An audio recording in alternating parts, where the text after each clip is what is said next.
কথাবার্তা হুশ করে কবু তাহলে ঘুম না কেন।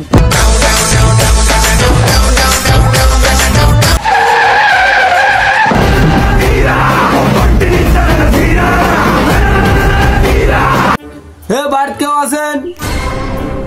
কাকি, ও দিদি, কি হয়েছে? কি সমস্যা? কিছু সমস্যা না ভাই, মুই কিস্তির অফিসার। তোমার বলে 3 দিন থেকে বলে কিস্তি দেন না, সেই কিস্তি নিয়ে জন্মে আসছু। আজ টাকা পয়সা নাই, আজ কিস্তি দিয়ে পাবো না।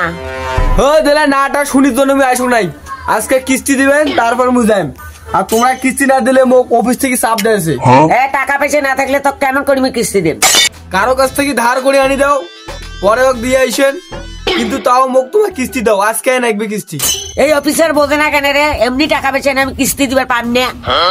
বুড়ি, তোর টাকা থাকবে না থাক, যখন তুই টাকা ব্যাংক থেকে নিছিস তখন ভাবি চিন্তি নেবো না। আর কিস্তি দিবার বেলায় তোর মানে যে এইলে বাদাল ওইলে বাদাল ওগুলো শুনির টাইম নেই মোর। কথাবার্তা হুশ করে কবু, আর একবার বুড়ি করলে বেলা করে তাহলে ঘুম না কেন। তুমি বিশ্বাসঘাতকতা। আর কিস্তিও দেয় না, আবার ফির তারে ফির কথা যে ঝাঁস। তুমি কিস্তি দেন, তামক কাটা কাজ করে দিবেন নাকবে। হ্যাঁ, কিস্তি দিবেন? হোক হোক, কি কাজ কি কাজ? মোর গোবর দিলে ফেলে দেবো, আর বাড়িতে মোর ঝাড়ু দিয়ে দেবো, তারপর তো কিস্তি দিয়ে দেব। ছলো ছলো নয়নে মুই কিস্তি বলিবার আসুম, তোর বাড়িতে কি কাজ করিবার আসুম? তোর নামে মুই মামলা করে দেম। তোর কিস্তি তোর বাড়িতে জীবনও কিস্তি বলে আসিম না।